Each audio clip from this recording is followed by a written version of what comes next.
all of us all over the world, Africa, Latin America, Asia, you name it, need to get information sovereignty if you ever want to really decolonize. Israel is coordinating with Russia to get their staff, their employees out of Iran safely. We're not anywhere close to the pain threshold of the Iranian people. I think we're pretty damn close to the pain threshold of Israel.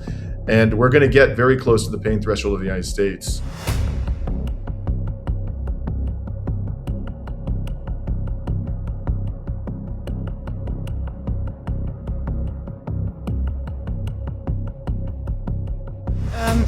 First of all, welcome to both of you, Dimitri and Karim, of course, both brothers. Although, Dimitri, we haven't actually been on the same show ever, so it's an honor to be on with you. And I guess, first of all, I did want to ask you about you. I'm very envious about your trip to Iran and everything that you saw there. I was also very impressed with the overland route that you took, because although I'm sure it was sort of well taken care of, it's still a relatively risky endeavor. So just fill us in a little bit, if you can, about the trip that you just experienced in Iran. So I went to Iran for the first time in May of last year. I was invited by the organizers of the Soap Media Festival. I spent 1 week in Tehran. I'd never been there before. And spent a good bit of my time at the festival and a good bit of my time just roaming the streets of Tehran, unaccompanied by anybody, taking the subway, walking dozens of kilometers. And I was fascinated by the country and was astounded at how different it was from what I had been led to believe. I knew at some level that I'd been fed a fake bill of goods, but I didn't understand the full extent of the misrepresentations until I went to Tehran. I'm still figuring the country out. So anyways, towards the end of, in February, I got a message from one of the people I had met from the IRIB, the state broadcaster, saying they were organizing a tour of the country in a time of war for foreign journalists. So I understand they invited 20. And by the way, you should know this, Vanessa, because they're going to do another round. So you can get in. Oh, great. Okay. I'd be very surprised if they wouldn't welcome you in. And if you want me to connect you, I'm happy to do that. Anyways, I will do that. They invited like 20 people, I was told. And, I never really understood why, but the contingent shrunk as we got closer and closer to the departure date. And then I arrived and found that there were 3 other people in the contingent. Tim Anderson from Australia, Nachmat from Propaganda & Co., and a young man I'd never met before from Turkey named Adam Metan. They told us to fly to Ankara, and there we were met by a wonderful gentleman who has a doctorate in some scientific field. He said he doesn't work for the government. He was just asked to guide us to the border. I think he was telling the truth. His name was Dr. Shervani, and he arranged for us to take a flight to Van, a largely Kurdish city on the near the border with Iran. From there, we took a 1-hour taxi drive. We sailed through customs and immigration very easily on both sides, and then we got on a bus, and then we went to Tabriz. We spent a day there. We went to Tehran. We spent 2 days there. Then we went to Esfahan. We spent 2 days there. Then Shiraz for 1 day. Then we went to Bushehr. That was the first time we were on the Persian Gulf. And at that point, things started to get quite dicey. And from Bushehr, we drove to Bandar Abbas, which is on the Strait of Hormuz, but we didn't stop there. As soon as we got to Bandar Abbas, we kept going to Minab, where the 168 students and teachers were massacred. And on the way to Minab from Bandar Abbas, we stopped at a place where they had destroyed a civilian transmitter. The Israelis are Americans. And while we were inspecting it, there was a drone strike very close to us, and we had to get out of there. And we got on the bus, we went to Minab. So then we came back to Bandar Abbas. The next morning, we met the governor that night, had tea with him out in some public, cafe without any bodyguards accompanying him. And the next day, we went out on the Strait of Hormuz. The following morning, we got on a train, and it was a 22-hour ride all the way to Tehran. And as soon as we got to Tehran, we got on a bus, and they took us all the way to the Turkish border, and the whole thing took 36 hours. So Wow. I probably averaged 3 hours of sleep a night. Yeah. But Karim, have you ever been to Iran? Actually, no, but actually, a very funny story. I was invited by the University of Tehran to do a keynote on a conference on imperialism, an academic conference. And I was actually planning to go there at the end of February, right when the war was starting. So we got a message from our colleagues in Tehran saying it's better not to come now because we're canceling the conference. So I was almost going to see the country, but yeah, unfortunately this happened. I mean, Isfahan, I have to say, is one of the most beautiful cities I've ever seen. And I think the damage is quite extensive there from what I've seen, from what I've been hearing and so on. What was your impression generally, Dimitri, across Iran? How were the people responding to the Washington-Tel Aviv aggression against them? Well, one of the surprises for me, Vanessa, was that I've been to Lebanon 4 times since the genocide began to South Lebanon. I was actually in Palestine for Ramadan in 2024. And based on what I was seeing in the alternative media and the mainstream media, so-called mainstream media, Iran lay in smoking ruins. And when I got there, I was surprised at how little of the infrastructure is actually visibly damaged. And it actually makes sense because it's a gigantic country. It's as big as Western Europe, and the population is fairly widely dispersed and has over 90 million people, and it's far away from Israel, and it has air defenses. And the war has only been going on a few weeks, whereas, Lebanon and Palestine have been, getting pummeled senselessly by these lunatics for over 2 years. If they didn't actually guide me to damaged or destroyed infrastructure, I might have gone an entire week without seeing any. I would have heard bombs. We heard bombs every day, anywhere from like 3 to 5 bombs off. And they could happen at any time of the day. But I actually only once, as a matter of fact, did I actually see the plume of smoke from a bomb. And that was in Esfahan when we were walking around Imam Square. So the country, 99%, more than 99% of the infrastructure at this point is unscathed. So I think this is important. It's not to suggest that they're not committing heinous crimes. Of course they are. These sadistic psychopaths are committing war crimes all over the country, and I saw this with my own eyes. But this narrative that, Iran is like devastated and it's reeling and its economy is, it's just not true. And it's not helpful because it demoralizes people who want to see the U.S. and Israel defeated, and there are a great many of us in the world who want that. So the Iranian people. And what about just a quick question, Dimitri? I'm very curious about that because you were in Tehran. What about that huge oil attack? With that black cloud over the sky and raining oil over Tehran. What have you seen anything? Any results of that? Did they talk to you about this? Well, when I arrived, I forgot I wanted to buy myself a mask at the border, but I forgot to do that because I was expecting there to be this poisoned air in Tehran. And the day we arrived there was the first day after the end of Ramadan. It's called the Eid al-Fitr or Fitr, which is a great celebration. And we went to the Mosalla Mosque, which is the largest mosque in Iran, in the morning. And it was an absolutely gorgeous day. Beautiful. The skies were clear. The sun was shining. There wasn't a cloud in the sky, and people were walking in the streets. It was actually a very moving experience, even for me, a non-Muslim, to walk, several kilometers to this mosque in the beautiful daylight. And along the way, I saw no destroyed infrastructure. I did kind of smell in the air when I was in Tehran. There was kind of a little bit of scent of petroleum. And you could see on the cars, a number of cars seemed to have a thin layer of oil on them.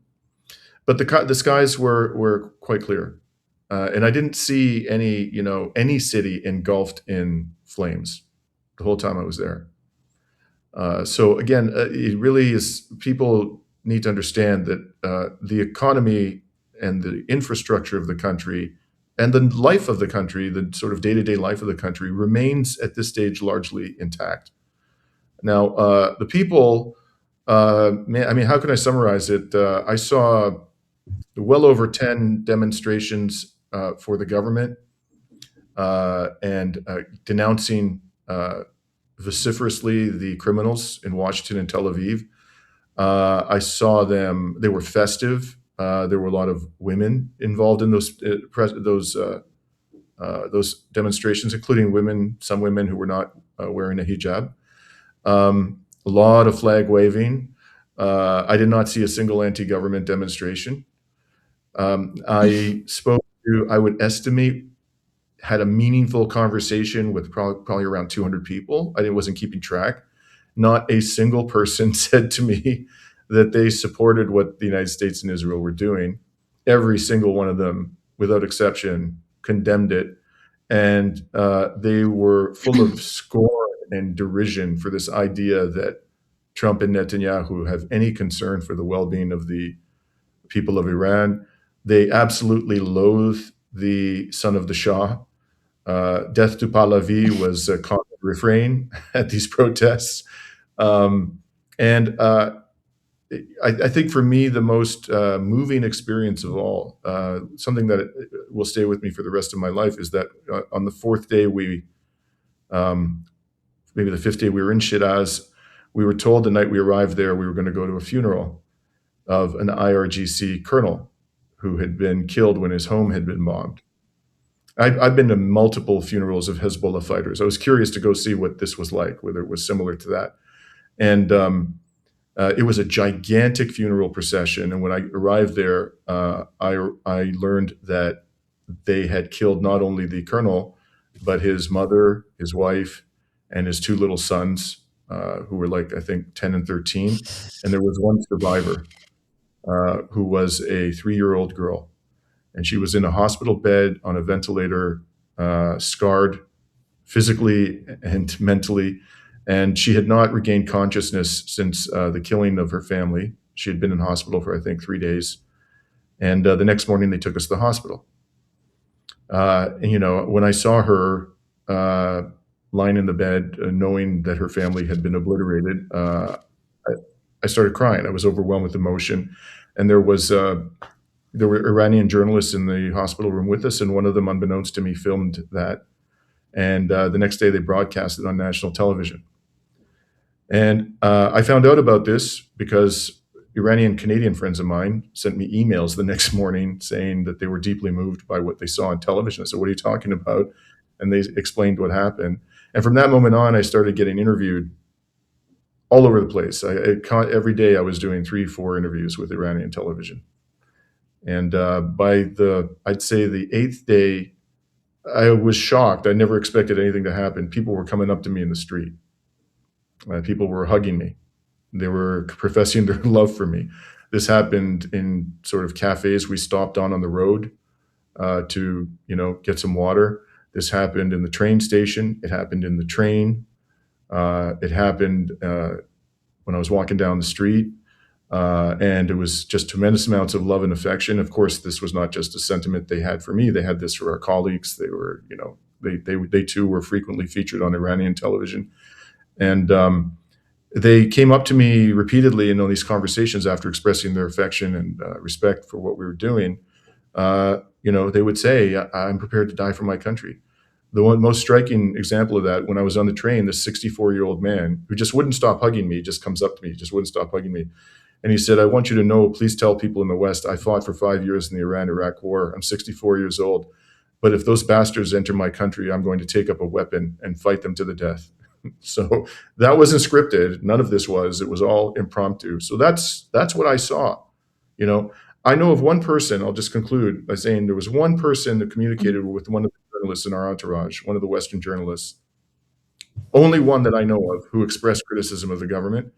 And it was a young woman who was having tea with a boyfriend in a shopping mall in Tehran. Ahmad from Propaganda & Co. just kind of went off on his own, said, "I want to interview people." And he sat down, had a conversation with them. And she complained about the fact that, there's some pressure to wear the hijab, although you can see hundreds of women in the streets not wearing hijabs, and nobody's bothering them. but there is social pressure, and there's a little bit of government pressure, I think. She said, I just want to live my life without having somebody impose their religion on me. And then he said to her, he recounted this conversation to me right after he had it. He said, so what do you think about this war? She goes, oh, I'm totally opposed to what they're doing to my country. Don't get me wrong.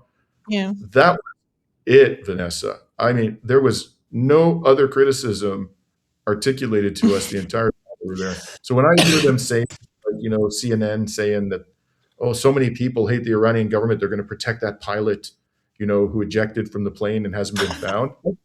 Just laugh. I mean, it's so absurd. In fact, they're massing in their hundreds, if not thousands, to try and find the pilot before the US does. And from what I saw this morning, the Iranians have brought down 2 C-130 planes trying to find this ghost pilot who seems to have disappeared from view entirely. And I mean, I agree with you, because I was in Iran, Tehran, Isfahan, Shiraz in 2022, just after the Masa Amini so-called protests, which of course were yet again organized by the CIA and Mossad to try and create division within Iranian society. And exactly as you find, I mean, me as a woman, I would literally just put something on my hair. 90% of the time it slipped down because I'm walking or I'm talking to someone. No one came up to me. The majority of women in the kind of bazaars in Tehran were not wearing hijab, or they were wearing a cap or a hat of some sort. But there wasn't. And also, even back then, when I went to Isfahan, there was an entire birthday party in the Armenian Christian area where, again, 90% of the women that were there were not wearing any kind of veil at all. So this entire narrative is to me, kind of so ridiculous, because the oppression that everyone claims and, against women, when women in Iran, in my experience, are some of the most empowered in the world. They have free education. They have free healthcare. Women are holding positions in the universities, in the science departments, in space exploration departments, etc. They are some of the most esteemed members of society in Iran. And in fact, they are far more empowered than they are often in the West. If we look at the erosion of women's rights through the transgender movements, through multiple sectors and ways of achieving this diminishing of women's empowerment here in the West. So, this for me is entire. If it's the mall that I think it is, it's the big mall in Tehran.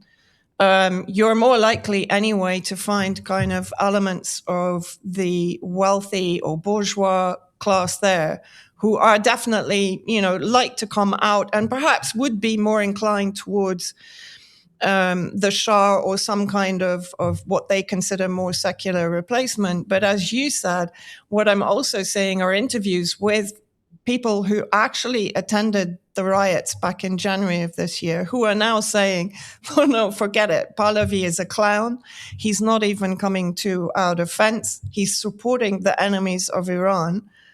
So in a sense, Karim, actually, I'm kind of interested in China, or of course you're in Hong Kong. What is the impression you're getting about this war from people that you're speaking to on a daily basis, and also in the media? How is the media actually portraying this war? Well, I'm somebody who actually does not follow any mainstream media, whether it's here in China or the West or wherever. I just can't do it. I can't handle it. But I do talk to my students a lot, of course. And I do notice that in general, the opinion is pretty good in the sense that most people, if not pretty much anyone I've spoken to, are in supporting Iran. Most people are aware that U.S. is engaging in imperialism, United States and Israel. Many are aware that China is the next goal, the next in line, you could say, or the end goal. I should not say next in line, but the end goal. So I do notice that the Chinese are actually quite aware of what is going on. And then I mainly speak of the mainland Chinese people, because in my classes, the majority is actually mainland Chinese. So in my opinion, that's a good sign. That's a very good sign. So I hope and I assume in that sense that also the Chinese government is aware of what the intention behind this is.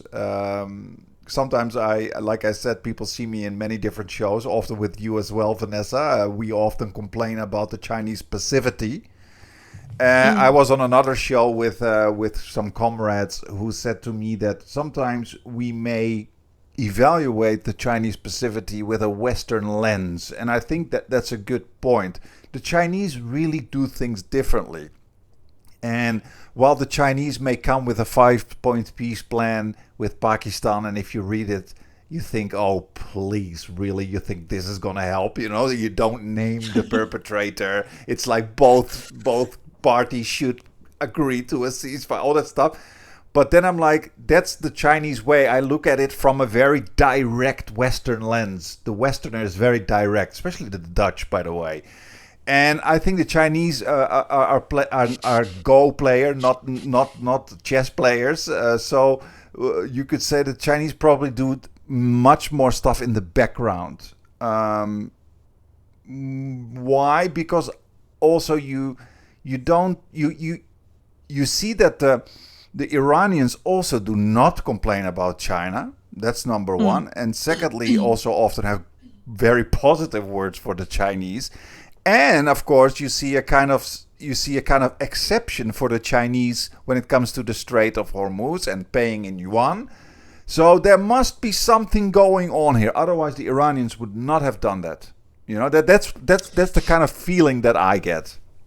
And I think this theory, I mean, I'd be interested to get Dimitri's view on this also, but this theory that the West and the entire Zionist bloc, as I call it, are using this war to put a kind of an oil embargo on both Russia and China.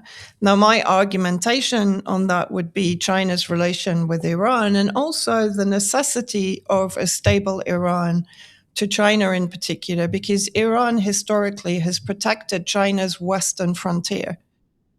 Having Iran where it is has meant that Western powers or just opposition powers have not been able to attack China's western border, which of course is particularly important as that is also part of the Belt and Road Initiative, but also it contains Xinjiang, where the West has been weaponizing the Uyghur genocide propaganda against China and trying to create some kind of, or support some kind of separatist movement there. That's number one. Number two, I think Iran, I mean, if my understanding is correct, Dimitri, you were in the Strait of Hormuz. I believe it's not actually closed. It's just the passage of ships through the Strait of Hormuz is being controlled by Iran. And if ships are asking for permission, I think there were 2 French ships that were recently allowed through. If they're actually asking for permission, they're able to pass. So in my assumption would be that Chinese ships are able to pass. And while the oil supply from Iran might be diminished, it's not going to be entirely eradicated by this war at the moment. China, from what I've been reading, has 3 to 4 months supply of oil reserves anyway. From the Russian perspective, and this is where I want to get onto the China-Russian abstention at the UN Security Council, the resolution tabled by Bahrain, but also supported or co-sponsored by India, which of course is another BRICS nation, very much at the moment under Modi in bed with Israel. Russia On the day of the abstention, Kirill Dmitriev was in the US meeting with Jared Kushner and Steve Witkoff. And on that day, or a few hours after, Trump lifted the sanctions on Russian oil under the pretext that he didn't want to prevent global oil supply. Almost immediately, it was the EU through Ukraine that then tried to bomb Russian facilities. Also in agreement with the United States, Dmitry Peskov has actually said it was part of negotiations with Russia that they were able to supply one tanker to Cuba. So I struggle to see how the oil embargo is working currently through Israel and Washington against Russia. Potentially, I see it as being the EU and this larger war between the EU and the US, which is ongoing, in my opinion, at the moment. And Kirill Dmitriev, who is very close to President Putin. So Putin is clearly approving of what Kirill Dmitriev is doing, his negotiations with two arch-Zionists, Jared Kushner and Stephen Witkoff. Dmitriev is very much leading this war against the EU. And from what I'm seeing from his statements, he's saying basically we will increase prices of oil delivery to the EU. So I don't quite see how this oil embargo argument works. And I'd be interested, Dimitri, to get the oil embargo on Russia and China is what I'm actually talking about here, because I think Iran is definitely protecting oil supply to China. And I think Russia is kind of playing this for a long time. I think it's been doing deals with Trump, even from the beginning, from the fall of Syria.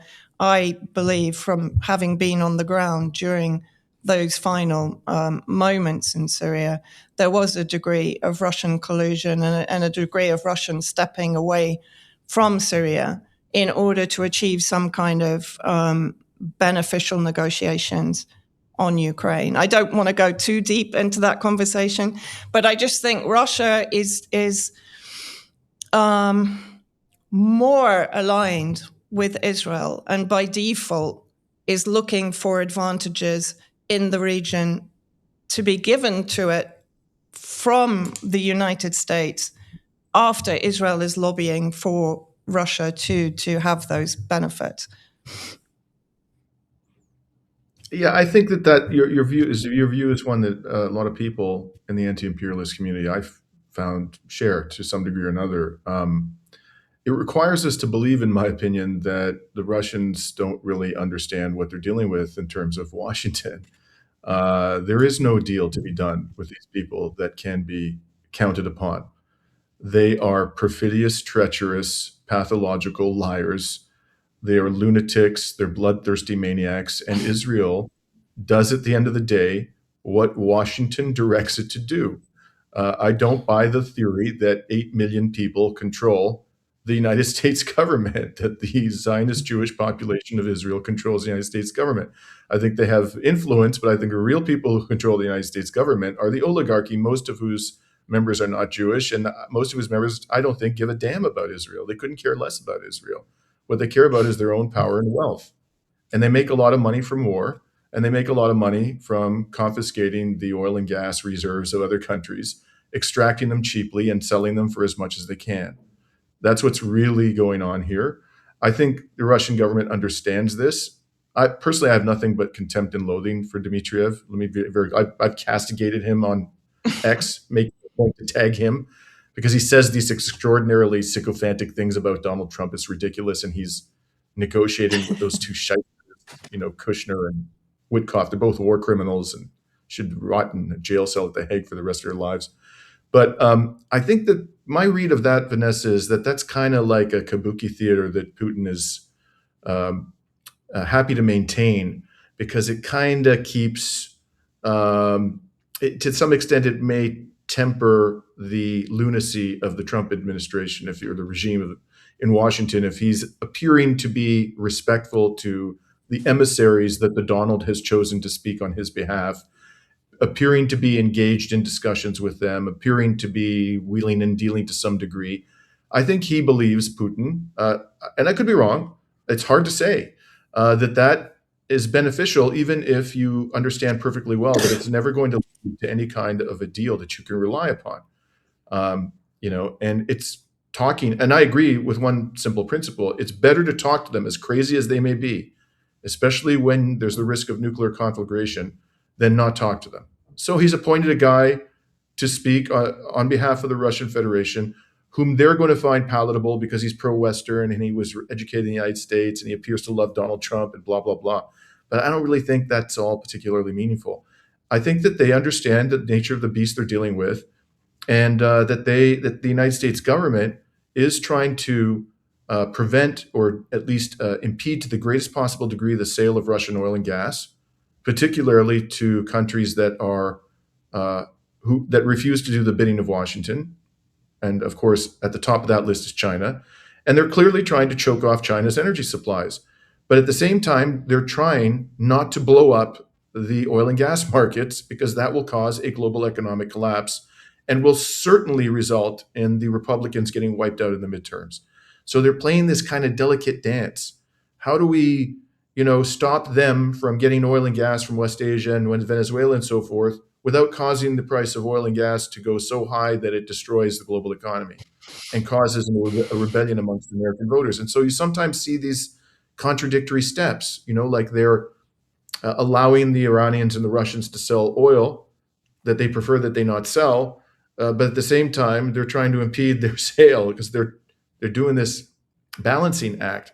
And it's a very, very dangerous game they're playing. They may end up causing the entire oil and gas industry of West Asia to go up in flames.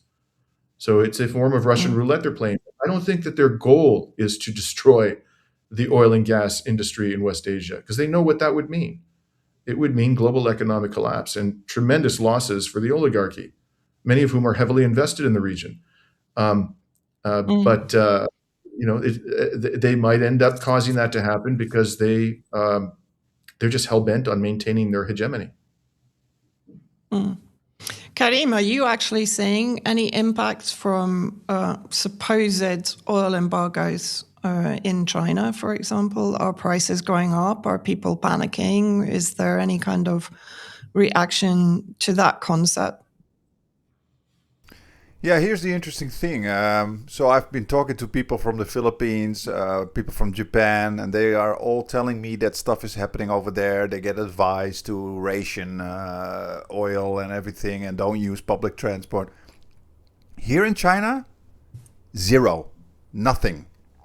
If you would not put on YouTube or the television, you would not know what's going on. Like, everything is the same. The prices are the same. Nobody's talking about energy or whatever. So that was very peculiar. Like, I've actually been paying attention. Like, do we get some warnings, advice from the government or any? Zero, nothing. And I've also been paying attention to prices and everything. Up to now, also nothing. So I pray that it stays this way. I'm totally fine to be in a bubble where we're not noticing anything in that sense. But up till now, nothing. Can I ask you a question, Karim? I found out in Iran that the price to fill up a tank of gas is less than €1. Oh, it's it's crazy. So I started doing some research. You mean and you could fill up a tank of your car for like 20 cents. Okay, you're talking about mainland China probably then. No, I'm talking about Iran. So this prompted me. Prompted me to do some research into global prices for gas, and I read that I read that Hong Kong has the highest price per liter in the world. Is that? I was just going to say. That's why I said you're probably talking about mainland China, because here in Hong Kong it's absurdly high. Yeah. How much do you pay? Hong Kong, it's like $17 or something a gallon or some crazy thing like that. Mm-hmm. Oh, I don't know exactly. I just know it's very expensive, and Hong Kong is number one on two other things too, very much related. Most expensive housing in the world. That's number two. Number 3, number 1 in most billionaires proportionate to any place in the world. Hong Kong is number 1. So it's a super capitalist place, guys. I always say, if you have a good job in Hong Kong, it's great. If you don't have a good job in Hong Kong, you're suffering. It's going to be very, very tough. It's a very capitalist society. Do you have a good job? Interesting. Otherwise, I would go back to my little country in the north of Europe. I would be in the Netherlands. No, I prefer being here. I have a decent job. Good question, Dimitri. Yeah, I mean, even when I was there in 2022, I was watching. We were going from Tehran to Isfahan, and they filled up the little kind of camper van thing we were going in. And I was looking at it thinking, are you kidding me? This can't be right. I think it came to something like, it was less than $1. And I was just like, no. At that point, I think, where was I? No, I was living in Syria where, we were literally buying bottles of fuel from Lebanon at that point because there wasn't any. And what was available in Syria was so disgusting, it would kill your car after about 3 days of driving around in it. So we were literally bringing, the gallon water bottles of fuel in from Lebanon, which is still going on. And even Lebanese fuel isn't that great. But in Lebanon, we're definitely seeing, I think the price has gone up at least a third here. So it's quite extraordinary. It's the same in Venezuela, right? I heard in Venezuela, I think, that was also super cheap energy. And it's because these are all oil-producing countries. It's the only country that has cheaper oil than Iran, according to the research I did. It was like a penny. Yeah. Something like a penny. It's basically free in these countries, Yeah. So, and I think the third was another oil-rich country with an anti-imperialist bent. I can't remember which one. And it was interesting to compare the price of oil in the Gulf autocracies. Of course, they're oil-rich. It's much more expensive than Iran. Yeah. There you go. So what do you guys... Substantially cheaper than Europe, but yeah, way, way more expensive than it is in Iran. So you said something very interesting just now, Vanessa, and I wonder if you maybe misspoke. You can see it back when we see the video back, but you said the EU and US war. I think you maybe meant EU and Russia war? Or did you really mean... No, I really didn't. Because I was thinking, like, that's a very interesting idea. So you're meaning like the US is waging some kind of economic war on the EU? Oh, yeah. I mean, I think it has. I mean, look, it militarily occupies Germany. It is basically... It is Trump particularly is constantly threatening to leave NATO. He's constantly insisting that European countries up their contributions to NATO. Very recently, he said, oh, well, that's it. If you're not going to come in and join the war, then I'm going to leave NATO. So he's constantly beating the EU with a stick. The EU and the UK in particular have been really leading the war against Russia. That has been very clear from the beginning. Even when Trump appears to be negotiating with President Putin, the EU and the UK in particular, has been very belligerent, just as they were in Syria, by the way, because in 2016, or towards the end of 2016, when Trump started talking about withdrawing troops from Syria, not that I think he actually intended to do that, what happened is that Britain then orchestrated through the MI6 incubated White Helmet organization, the Khan Shaykhun chemical weapon attack, which immediately then put Trump in a situation where he had to do the kind of, as Dimitri says, the kabuki play of targeting Syrian army bases with cruise missiles, etc. So I think who is leading the war against Russia is very much EU, Britain. I think the US alone would potentially sit down and cut a deal through Dmitriev. That's my opinion. What we saw was when Trump lifted the sanctions on Russian oil for, I think it's 1 month, Immediately, as I said, Ukraine bombed Russian oil facilities. But who was pushing for that attack? In my opinion, it was very much EU-centric. And I think effectively the US perceives the EU as kind of bought and paid for vassal states. And so he doesn't want them to achieve any kind of independence. We can see it, like, for example, when Macron goes off script. And I have to, it's kind of depressing that I have to say the bar is so low in the EU for leadership. I'd be quite interested in Dimitri's opinion on this, that Macron is actually one of the few leaders that is perceived to be pushing back against US dominance in the EU. And that's kind of, that doesn't mean by any stretch of the imagination that I support President Macron, but that it just demonstrates how low that bar is of leadership, both now in Britain and in the EU. So I do think there is a push to destabilize the EU that the US would potentially be in support of. And that push would also benefit Russia. Yeah, and not just that. What is even more pathetic about the EU as a European myself?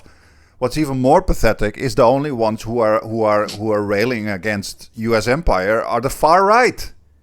I mean, you now have in Germany the AfD is finally saying get these American military bases the hell off of our lands. Where the hell is the left? I mean, seriously, I remember having debates with Peter. Peter is, of course, an American, and Peter always had that assumption when I met Peter almost 10 years ago for the first time. In the first years, he was always convinced, at least you guys have a proper left in Europe. We Americans have no left. And he actually, he has turned, because I kept convincing him, my friend, it's even worse among us Europeans, even though we think we are so academically and intellectually advanced compared to the Americans. It's really not true. Also politically, it's just not true. That it's bad across. It's bad on both sides. You know what I mean? And there is no anti-imperialist left in Europe. Neoliberalism has completely wiped it out. Every leftist party has been neoliberalized. Our Labour parties, our socialists, our Green parties. It's so pathetic. And then you have the right wing in Italy, the right wing in Germany, who are then using this stuff. They can see where the wind blows. They can see online, oh, anti-imperialism is getting hot. Oh, anti-Zionism getting hot. They jump on it with that nationalism, with that racism, with that fascism. But the left is not doing anything. It's so pathetic. I'm frustrated by that stuff, If I just, I want to part company a little bit with you here. Like in the country where I'm currently situated, I think it's the third or fourth largest party in the Greek parliament is the Communist Party. And they're adamant that we should get out of NATO and these American military bases should be expelled from our country. They are consistently, throughout the post-World War II period, the third or fourth largest party. Let me say the former colonial nations. Colonial nations. But even there, you have La France Insoumise, and look what they're doing to Rima Hassan. They're trying to throw her in jail. She's an anti-imperialist. Jean-Luc Mélenchon, I think, is pretty anti-imperialist. Admittedly, the anti-imperialist left is weak and it's shrunk. There's a lot of division there. But it does exist to this very day in Europe. Unfortunately, though, I was interested in your comments on Macron, Vanessa, because 3 kilometers from where I'm sitting is the Ceuta-based naval bay. And you know who's visiting the Ceuta-based naval bay right now? The only Macron, I guess. The Charles de Gaulle, their only aircraft carrier, a nuclear-powered aircraft carrier, is there. And it's heading on its way to the Eastern Mediterranean to make trouble. So I think what Macron does, I lived in France for a few years. There's a strong sentiment amongst the population, the Fifth Republic, and we go our own way. And, they were members of NATO for a long time. And he's playing to that audience, the audience of French nationalism. when he seems to go off script, but he's a vassal. He's every bit the vassal that they are. Oh, We in yeah. Europe we've been taken over they're all traitors. This is how I see them. I said it. I did say it was a low bar. Yeah. But they somehow, some way, over the past 30 years, the CIA, in my opinion, has managed to very carefully cultivate and insert into positions of power all across Europe people who are outright traitors to Europe. They are part of the project of industrializing and impoverishing Europe and making it completely dependent upon the United States. And they're going to be rewarded very handsomely for it after their political lives. And they're being rewarded for it now. So that's the problem we have in Europe. We're led by traitors. Simple as that. And we have to remove these people from power by any and all means necessary, or Europe is finished. It's done. Yeah, you would say that Mélenchon is a you would say an anti-imperialist leftist, because I wonder how he has been pushed aside, of course, after those elections. And I haven't heard much of him anymore. Do you know anything about that, Dimitri? Yeah, for example, he was defending Rima Hassan. I just read his comments in the press. He was talking about how it's so outrageous that you can't condemn this war. You can't express support for the resistance. That's what she's being prosecuted for. She retweeted something about some person who allegedly, some Palestinian, I think, who allegedly killed civilians. That's all she did. She retweeted. They want to throw her in jail for that. And Mélenchon was condemning this. So, is Mélenchon the most compelling, the great hope of the left in Europe? No. But is he a genuine anti-imperialist? I think he is. And he's got a lot of support in France. Dimitri, I think I just wanted to kind of end with asking you your impression on the war from inside Iran, because a lot of people, particularly, as Karim and I say, kind of white Western commentators, are saying, it's a suicidal war for Iran. Iran can't sustain this kind of war for too much longer. My argument is that I think it's actually the US and Israel that ultimately are not going to be able to sustain this kind of intensity of conflict. Israel is getting far more infrastructure damage and destruction. And of course, we're not going to see it. Just like in the 12-Day War, we only discovered really the extent of the damage, I think, 6-7 months afterwards, because they have a D notice on any images being shown. And even Trump is sort of forcing the satellite surveillance images to be delayed also by a number of weeks before we actually discover what damage Iran has done, for example, in the US bases operating out of the Arab Zionist states on the Persian Gulf. What was your impression from inside Iran? Who is going to be able to sustain this war? And also, do you have any impression that Iran is willing to negotiate again with the US or to ceasefire? And final part of this question, Iran is making a very strong statement that any ceasefire or any eventual negotiation has to include the regional resistance countries and non-state actors like Hezbollah, but actually the entire region to be protected in the future from Zionist land expansion and resource grab.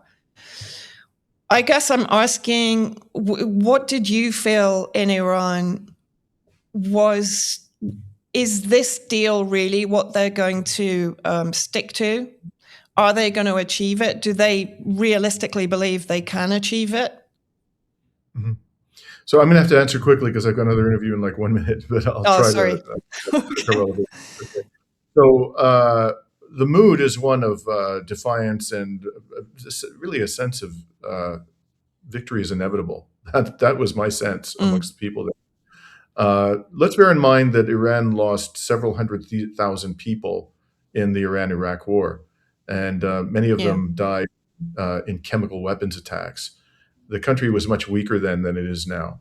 They have not suffered nearly as badly as they did during the Iran-Iraq War. And the Iran-Iraq War Saddam Hussein was largely supported by the entire West. They helped Yeah. him gas the Iranians. Even the Soviets, as I understand, were pretty supportive Yeah. of Saddam Hussein, who invaded Iran, and they expelled him. And for a while, even occupied significant swaths of Iraqi territory. So we're not anywhere close to the pain threshold of the Iranian people. I think we're pretty damn close to the pain threshold of Israel. And we're going to get very close to the pain threshold of the United States as gas prices rise. So I think they are going to, they'll make, I think, probably some compromises. There will be a deal one day. But I think they're pretty damn serious about the expulsion of U.S. military forces from the region, reparations, and I don't think they particularly care whether the reparations come from the Gulf autocracies or the United States Treasury, but they're going to demand that they be compensated, and they have a right to be compensated under international law for this criminal war of aggression. They're not asking for anything they aren't entitled to. And I do think they're going to want to ensure that not only they are no longer attacked, but that the devastation of Lebanon discontinues. And by the way, if they achieve the objective of expelling U.S. military bases from the region, that pretty much is the end of Israel, at least Israel in its current form.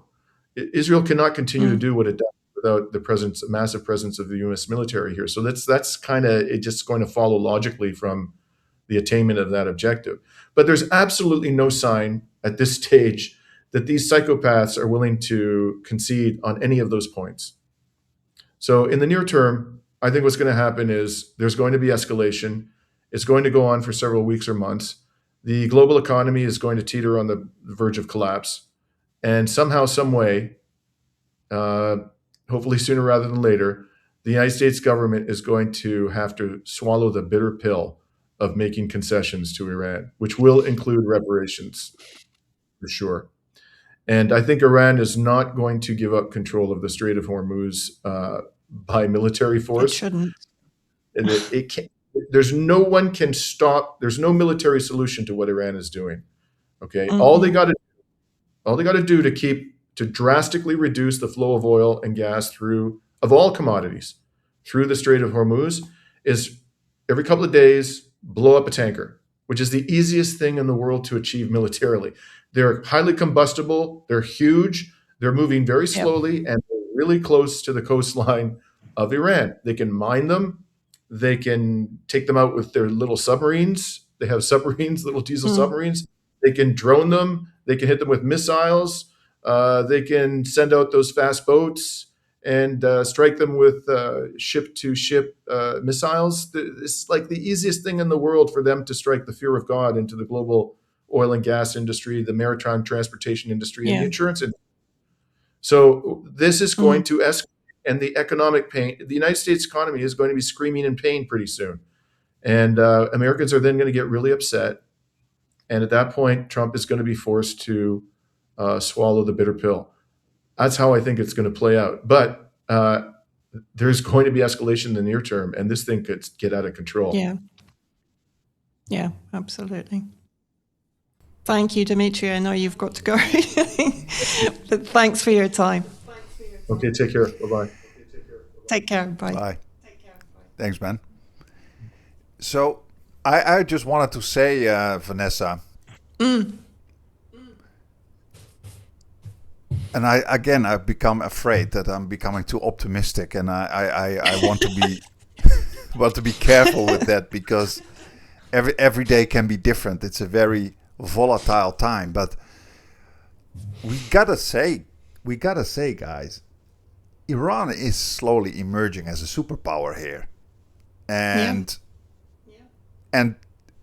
they have discovered their leverage over the most important trade route of the world, and you can sanction the hell out of them like in the old days, but now they can just ask for a toll or threaten that area. So they can actually, if everything ends hopefully pretty good, if we're not heading towards nuclear holocaust, for example, but they can come out of this as one of the most wealthiest parts and most powerful parts of the world. I think what the Trump and Israel have done accidentally is awaken us a giant with their actions. I think also an important point to make, because there has been an argument, for example, that this is all pre-planned by Trump. And when I'm talking about Israel, of course, I'm also talking about the entire Zionist movement. And that's where I kind of differ in my analysis to Dimitri, because I think that the Zionist hand has extended into almost every country of the world and has tremendous influence over decisions made by governments across the world. But when people talk about, this entire project is to place an oil embargo on Russia, China, to end the ability of Iran to be able to supply oil and to provide alternative transit routes for oil from the Zionist Arab states, for example, I think I don't really agree with it, because when I looked into it over the last couple of days, so through the Straits of Hormuz, you have 20 million barrels per day of oil passing in peacetime, right? If you look at the alternatives, the transit routes, which even Netanyahu has been boasting about for the last kind of 48 hours, you have from the UAE, the Abu Dhabi crude oil pipeline, which is 1.5 million barrels per day, right? From the Saudi, what they call the East-West crude pipeline, so the Al-Bakik and to Yanubu pipeline, that's maximum availability. They're already passing 2 million barrels per day. So maximum capacity is another 3 million. And then the current LNG pipelines are fully utilized. Alternative LNG pipelines are fully utilized. So I'm struggling to see how they can actually replace the Hormuz Strait. Certainly immediately, because you're going to reduce down from 20 million barrels per day to around maximum 5 million barrels per day. That's number one. Number two, if they're going to extend these transit routes, it's going to take time. Right. And even so, it's got to be a lot slower to go through these routes than it is, for example, to buy. It's exactly as they had to do when Yemen shut down the Bab el-Mandeb Straits. And that could happen again, by the way, which is going to double down on the hurting to all of these transit routes, cargo routes. So I just don't see quite where these alternatives are going to come from. Do you see what I mean? To actually replace the Strait of Hormuz. And potentially, I mean, Iran is talking about charging $2 million per vessel. If that's the case, you're looking at between 80 to 100 billion per year income for Iran. And even if you can reduce that down by, let's say, another 20%, it's still going to be around 50 billion to 70 billion per year annual income for Iran. So I don't quite see how that is achievable. Of course, in my opinion, that's what they're trying to do. But is it feasible? I don't really think so. I don't see how it can be. Yeah, I'm thinking then sometimes the ways of the Epstein class are unfathomable. Well, yeah. Like maybe there is a faction who actually wants that collapse because they can buy things up and make a lot of profit out of it. But then we get to that grand theory thinking. Yeah. But it does brings me back to this question of has U.S. empire with Israel, of course, turned Iran into a giant? That's a big question we are having now, because however it ends, afterwards Iran can build so heavily on what they can suck out of the Strait of Hormuz. It will become, and before this all happened, Iran was still abiding by the suffering and all the sanctions because it was still under the assumption and the myth of U.S. omnipotence, and therefore it's like, sometimes you have like when sheep and cows, especially cows, you have this. How can you say that? You have in the Netherlands, we have on the street, we have these drawings of like these. How can you say that in English? The grating of a grating. You have a drawing of a grating, like a metal grating that seems like they can fall into it, but it's just a drawing. And it keeps the cows. Yeah. And it keeps the cows inside of the field. They just don't want to try. Okay. But if there's one who just does that little step and tries, it's forever done. You can't fake it anymore. The myth is gone. And I think Iran has lived, and many of us have lived in that myth of U.S. omnipotence and abiding by those sanctions and not doing anything. And this has forced Iran to find out about its own strength and its own power and its own possibilities and capabilities in the Strait of Hormuz. And this has, you could say, forever destroyed that myth of omnipotence. And not only among Iranians, among people in the region, among the Gulf states, who are now pretty much, how can you say that? They are without any protection. The emperor without clothes. Emperor without clothes, sitting ducks. And yes. Yeah, you know what I mean? But I think also because if Iran does effectively win this war, either through an agreement that is made or it continues until the bitter end, it also puts it in a better position, even with Russia and China, because until now, Iran has been heavily sanctioned. So both Russia and China are benefiting from Iran's isolation. This isn't an attack on China or Russia. It's just, this is business. So they've been buying discounted oil.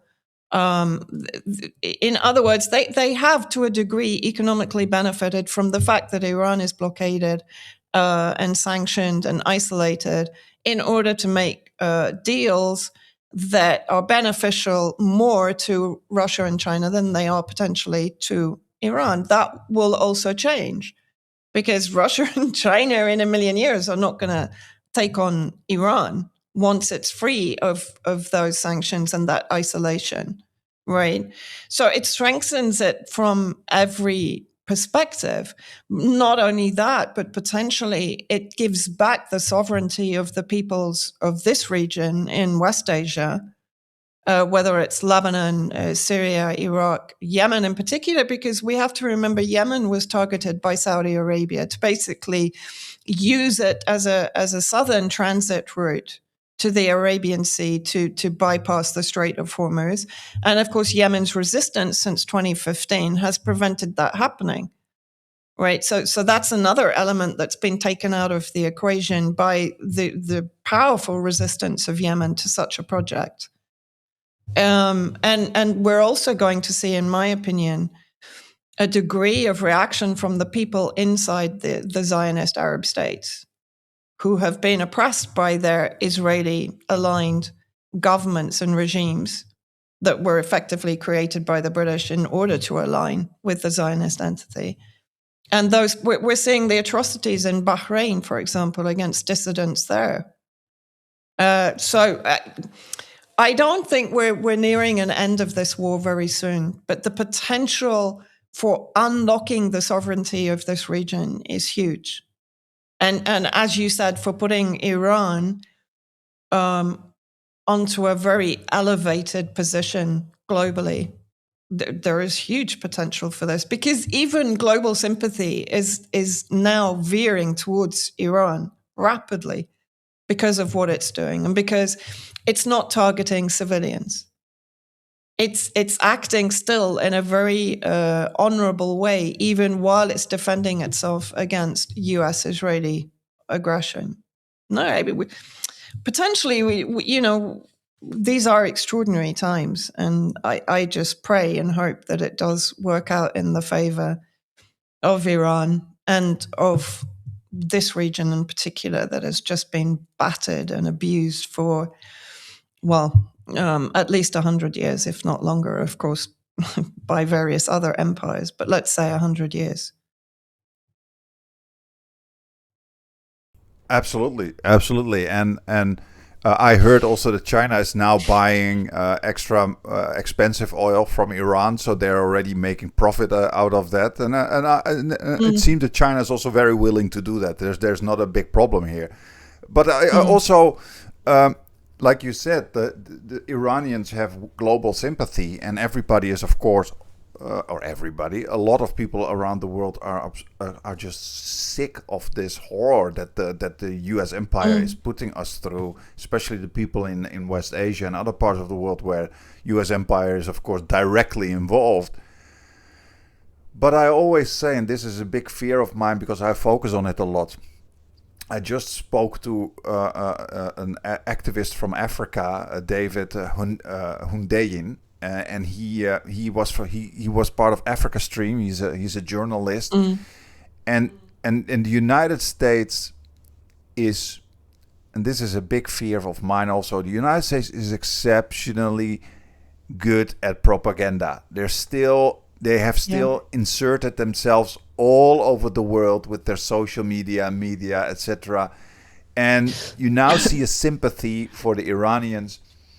I am very fearful of the United States finding some way, shape, or form to use that information space to turn public opinion around.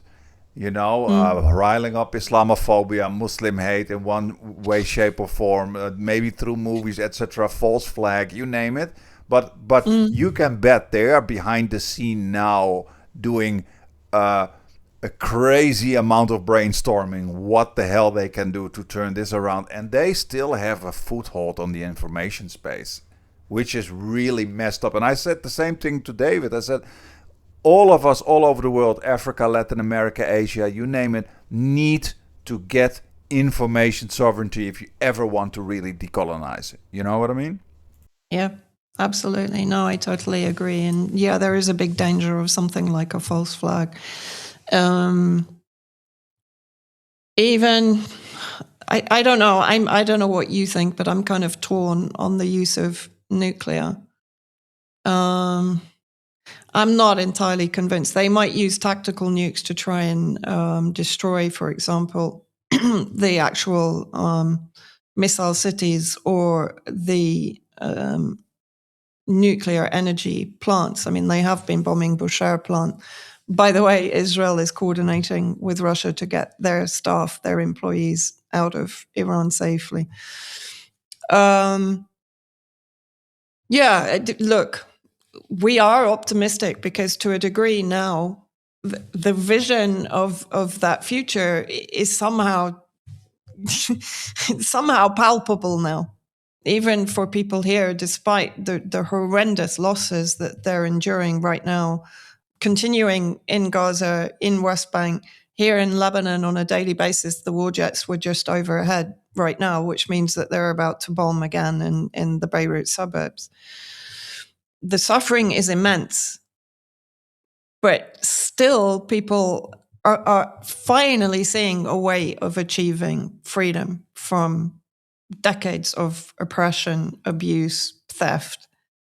Even in Syria, we are seeing a degree of uprising. I'm not sure how entirely, that's where I'm with you. I'm not sure how much I entirely trust it because Syria is so kind of broken and divided and it's just such a hellscape now, of course, created by the Epstein alliance. But there seem to be signs of uprising there against Israel because of the death penalty for Palestinians. So let's see. It's not going to be a quick war. I think it's going to be very long, actually. But we can see it. We can see it. Yeah, and I'll keep focusing on it also in my academic work on how important it is to get this information space decolonized. I mean, I just published a paper in a very leading psychology journal, so very Western, you could say, and I did a very simple study. People may say, "Oh, this is micro; it's not related," but it is. I did a study on psychological textbooks for first-year students, second-year students here in Asia, in Malaysia, Indonesia, China, Japan, Taiwan, China, I should say, and Singapore. Did I say Malaysia? Yeah, I also said Malaysia. Yeah. And what did I do? I picked, these were all top university programs, and I picked the most used books in foundational psychology courses. And I had a team of research assistants just analyze all the photos in the books and just measure who can you classify as white, who can you classify as East Asian, who can you classify as black, and who can you classify as probably somewhere in between, because it's very hard to classify people who are not visibly these three groups. I mean, whether somebody is Arab or maybe from Latin America, that becomes hard. But at least you can say East Asian is pretty easy, black and white, and then another category, you could say. And of all the books in all these programs used, approximately 70% are white. And I asked this question in that paper also: what does it do to non-white populations around the world when everything they learn and see is tied to the white phenotype? What does it do to your psychology as student bodies that are completely not Western, not white? Why are they seeing in their books pretty much only white people? And it's not being racist. I come from a white country. I have a beautiful white mom. She passed away. I should say had, but I don't like that. So I say I have a beautiful white mom, beautiful white sister from my mom and my stepdad, who's of course also white. So please, I'm not anti-white or against. But what I'm trying to say is, what does it do to your psychology if this is the way you learn? And I did an experimental test as well, and showing that when people actually see their own group also represented, it has an effect on the way they learn and the way they perceive things. Of course. And this is maybe a small aspect, but it's so important to maintain psychologically the empire. These macro things are so incredibly important. And that is why I always say, like, if you want people to feel good about themselves, to decolonize, to see the world as equal, you have to get rid of this stuff. You have to get rid of this hegemonic dominance of the United States, of the West, I should say, in the information space, from education to movies to video games, everywhere. You know what I mean? Absolutely. Definitely. And I think, that's a reason why Israel very early on, when it was established on Palestinian territory, it expelled a lot of the intellectuals, the journalists, people who would represent Palestinian, national identity. And of course, what are they doing in Iran? And even here in Lebanon, they're bombing universities. They're bombing research centers. They're bombing professors, scientists. The same in Syria, the same here in Lebanon right now. They've bombed a number of universities, assassinated professors. So they're destroying that intellectual sphere, which can represent the national interests of the country that is being targeted, and can represent it also in the West to a level that can make people proud of their country, proud of their existence. So all of this is deliberate. All of this is to erase history, erase culture, erase civilization. And as you said, through the media and through literature, through academia, to denigrate indigenous peoples. Yeah, look how Hollywood portrays American indigenous peoples, and look how they portrayed Vietnam. or So Muslims. it's Yeah. yeah, exactly. So I you're grew right. up as a It's kid entire. with all these Rambo movies and everything, and always the bad guys were loudly shouting with Arab words, guys with beards Yeah. and sweaty faces, and trying to rape white women. Exactly. And I think it was Ehsan Safanajad from Iran who mentioned there is I don't play video games, so I don't know, but he said there's a video game where the protagonist is basically Qasem Soleimani. I think he's been renamed. But, it's so this is Yeah, it. I We're remember. brainwashed on every level.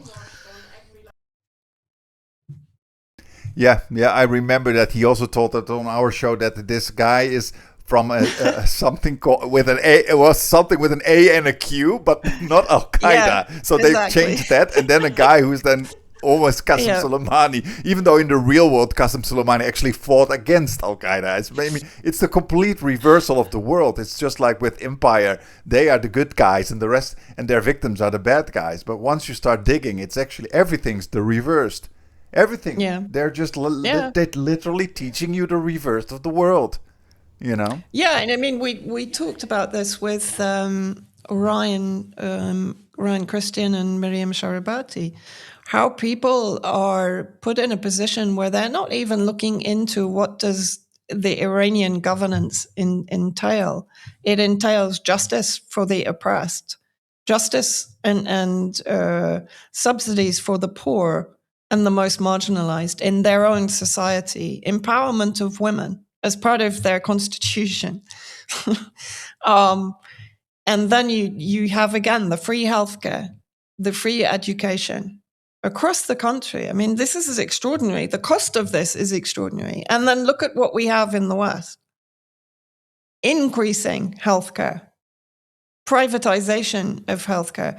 We're going in the opposite direction, and yet people are prevented. They're literally, when you talk about the grating, that imaginary grating is put there so they don't go beyond the hijab. That's it. Right? That's the narrative. That's the grating where they don't go beyond that because Exactly. women are forced to wear the veil. Well, no, they're not. That's not even entirely correct, because the enforcement of that, and as far as I understand, I need to double check it, but I was told anyway that after various due process, they've actually relaxed the law anyway. But of course, that's never going to be talked about in the media, right? So that's the grating. They create that grating where something is blown out of all proportion, but it basically then puts this barrier in people's intellect from going beyond that and saying, well, okay, if this is the biggest issue, let's just look beyond that at what the government does for its people. Let's look at the Constitution. Who's read the Iranian Constitution? I do recommend it because I think people would be extremely surprised. It reminds me of that protest of that woman in Iran that she took off her clothes and she walked completely naked in front of her school. And literally all these Iranian guys were just like looking at her for half a second and just keep walking. Like nobody cared. Like literally no one cared about her. They were not even like in the West. Everybody would start filming her, you know, like, ooh, a naked woman, let's film it. No, not even filming. Like everybody was ignoring her. Or they would take advantage of it. And that's the point, is that the culture there is actually one of respect for women. So a naked woman, the men would literally lower their eyes, not to be seen to be objectifying her or exploiting her or and so on. That's another important factor in this. You know, the same thing would happen here in the south of Lebanon, for example. Exactly, it reminds me of a visitor we had here in Hong Kong. And in Hong Kong, the students, the girls, they have the tendency to dress very skimpy. That's very, very in here, and especially because it's a warm subtropical cold climate. Yeah. So they all have these little small hot pants and everything. And then we had a visitor. I think he was from. That was years ago. I think actually he was from Lebanon, I think. He was a scholar, but also a very religious. And he arrived at our campus. I never forget it. And he was like, and he was really like, oh no, no, no. He was like, didn't want to look, Yeah. you know. He was like really lowering his eyes, and he was getting uncomfortable. He's like, you could Yeah. see, he's like, no, no, no, no, no.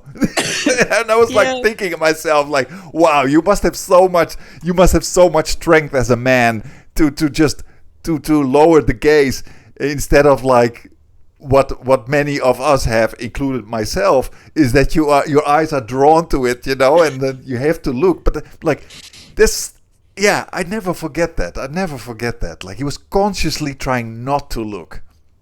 Even in Gaza, I mean, when I was there in 2012 as a woman, and especially as a foreign woman, I remember being crazy situations because Israel was bombing. It was the 2012 aggression, and we had to get back from one side of Gaza to the other, and there were no cars. And I remember we just stopped this car, which was falling apart anyway, with 3 guys in it, and we bundled in 2 women without a thought of risk. You know what I mean? I can't say that in places in London, or definitely not in certain places in Paris or in other European cities. Wouldn't dream of it, actually. Yeah, reminds me of a Hong Kong girl I once spoke. She was a university student here. I think maybe 22 or something. And she went traveling to West Asia, and she got all these warnings from family and everything, like, don't go there, it's so dangerous, these people are so scary, all these Muslims and everything. And so she traveled all alone, she said. She traveled through Yemen, Syria, that was still before the whole debacle. Yemen, Syria, Jordan, and Israel. I remember those. And I said, how was it? And she said she had never felt so much warmth and so safe. And then she mentioned Jordan, Yemen, Syria. And she said, but one thing was a horrible experience, was Israel. She said that was so scary, you know. Yeah. And she said it was a very scary experience at the airport. She said the people were unfriendly, also in Israel. But when she was in Yemen, she told me, she was at a market, and this is also typical Hong Kong Chinese naivete. As this older man said to her, like, oh, come home with me, have dinner with us. And she immediately did that. Well, if you do that in the West, I would be very careful. But she did that. And then she was invited, indeed, with his family, his wife and his children. And she said so much good food. And the whole evening I spent there, and like I was their family. And I was like, I was just so glad to hear that, you know. All her stereotypes, of course, shattered. Because we, like we just said, Vanessa, we learn the reverse in the West. We learn the reverse. The victims are the bad guys and we are the good guys. But in fact, we are not. And I agree with you. Every time I land with my plane back in Europe and I walk around through our big cities and our airports, I just feel that unrelaxed feeling, that pressure, that unsafety that you have in Western big cities and societies, because we have these individualistic societies where everybody is just so mean to each other, and yeah, I don't know. Well, even Syria during the war, I never felt unsafe. Of course, I didn't go into actual terrorist enclaves until they had been liberated. But in Syria proper, let's say, in Damascus, I remember walking back from one place to another, like 2-hour walking across the middle of Damascus through various areas of Damascus without thinking twice about doing it. You know? Yeah, of course, now it's changed under Jolani. Now it's become completely That's the westernization. unsafe. Yeah. Yeah. That's the westernization. There you go. That's the westernization. And that's also a big privilege that we have here in China, but also when I lived in Malaysia. It's just so incredibly safe. It's unbelievable. It doesn't matter. Hong Kong is in that sense so amazing. It can be 3 a.m. and you walk through the city and you still see young teenage girls in miniskirts walking all alone through the streets of Hong Kong. It's so incredibly safe. It's unbelievable. And then I think back of my country in Europe, and then I realize girls just learn that once you go into the city, that when it's after dark, don't go onto the bicycle alone or don't walk alone, which is just, if you think about it, it's just absolutely disgusting. And these are the societies that are saying all these other societies are barbarians for the way they treat women. Yeah. Exactly. Yeah. No, extraordinary. So. Yeah. So I still have optimism. I still, and I think the hope that this entire situation has given to the people here is a source of optimism, if you like. Exactly. Okay, Vanessa, I think we can end it here. That was a great conversation. All right, Vanessa, definitely. Stay strong over there. Dear. Yeah, take care. And have a good talk to you soon. weekend. Bye.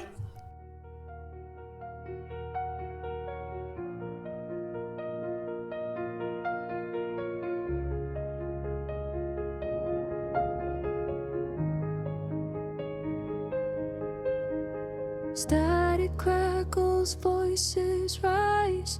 Truth breaks through their velvet lies. A screen of fire, a shield of steel. BettBeat medium makes you feel.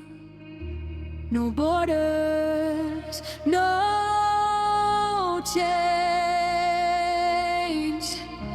no silence.